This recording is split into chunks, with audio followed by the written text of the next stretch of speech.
ओम श्री साई राम। ये घटना 60 के दशक की है। वैकुंठ एकादशी आने वाली थी और ये समाचार फैल गया था कि भगवान वैकुंठ एकादशी के दिन अमृत का सृजन करके सब भक्तों को स्वयं प्रदान करने वाले हैं। पुट्टपर्ती से 400 किलोमीटर दूर वेस्ट गोदावरी डिस्ट्रिक्ट के एलूरू गांव में वसुमती देवी, एक साई युवती, उनको ये पता लग गया और उसने सोचा, मुझे इस अवसर को मेरे हाथ से छूटना नहीं है। मुझे पुट्टपर्ती जाना है, चाहे कुछ भी हो जाए। मैं स्वामी के पास जाऊंगी और ये अमृत स्वामी के दिव्य हस्त से मैं प्राप्त करूंगी। उन दिनों एलूरू से पुट्टपर्ती आने के लिए कम से कम 2 दिन लगते थे और वसुमती देवी सोचने लगी, मैं कैसे जाऊं, क्योंकि वो अविवाहित थी और उसके साथ निकलने के लिए कोई भी तैयार नहीं था। लेकिन फिर भी उसने सोचा, स्वामी मेरे साथ हैं, मैं पुट्टपर्ती जाके ही रहूंगी। और अकेले ही पुट्टपर्ती जाने के लिए वो अपनी जर्नी शुरू कर ली और बहुत ही कठिनाइयों के साथ 7 बसें बदलकर वो वैकुंठ एकादशी के दिन पुट्टपर्ती पहुंच गई। लेकिन पहुंचते पहुंचते बहुत लेट हो गई। जब वो आश्रम के अंदर आई तो 9 बज चुके थे और स्वामी ने अमृत का वितरण समाप्त करके स्वामी विश्राम के लिए ऊपर चले गए थे। और ये सुनकर वसुमती बहुत ही दुखी हो गई, बहुत ही रोने लगी और उसे देखकर आश्रमवासी भी बहुत दुखी हो गए। फिर वसुमती सोची, मैं इतनी दूर से आई लेकिन मुझे ये आशीर्वाद नहीं मिला। ठीक है, कम से कम मैं जाके माता ईश्वराम्मा का दर्शन करती हूँ, कम से कम उनकी आशीर्वाद तो मुझे मिल जाएगा।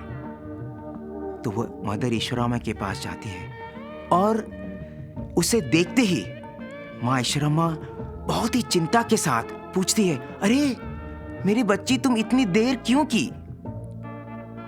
तो फिर वसुमती फिर से रोने लगी और अपनी यात्रा की सारी कठिनाई बताने लगी। और ये सुनकर माता ईश्वराम्मा का दिल पिघल गया। उनका दिल इतना द्रवित हो गया कि उन्होंने वसुमती का हाथ पकड़कर सीधे ऊपरी मंजिल, मंदिर के ऊपरी मंजिल की ओर उन्हें ले गई और उन्होंने कहा, तुम इधर वेट करो, मैं अंदर जाती हूँ, तुम दरवाजे के पास वेट करो।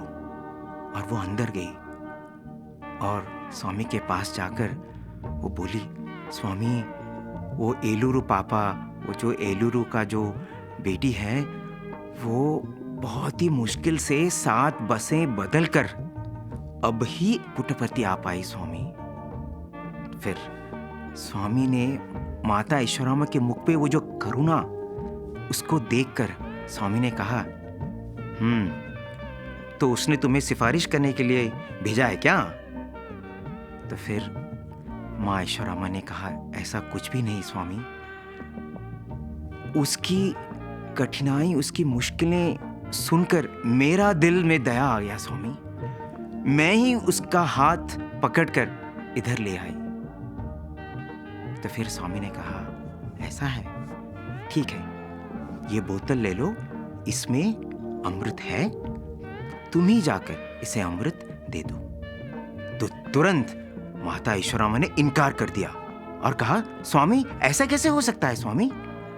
ये बच्ची इतनी दूर से मेरे हाथों से अमृत पाने के लिए आई है क्या? मैं नहीं दूंगी, आपको ही देना पड़ेगा। फिर स्वामी ने माता ईश्वराम्मा के चेहरे पर वो करुणा देखकर स्वामी इतने आनंदित हो गए और फिर स्वामी वसुमती को अपने पास बुलाए और स्वामी ने कहा, हे, मुंह खोलो।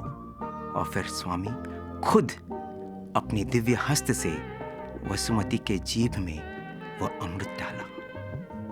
और ये वसुमती आगे चलकर श्री सत्य साई सेवा ऑर्गेनाइजेशंस आंध्र प्रदेश के एक मजबूत नींव बनी और सदैव वसुमती जी कहती थी, माता ईश्वरम्मा केवल जगत पिता के जननी नहीं हैं, वे जगत जननी भी हैं, क्योंकि वे कभी भी अपने बारे में नहीं सोचा। उन्होंने सदैव स्वामी के भक्तों के बारे में ही सोचा, हमारे बारे में ही सोचा। जय साईं राम।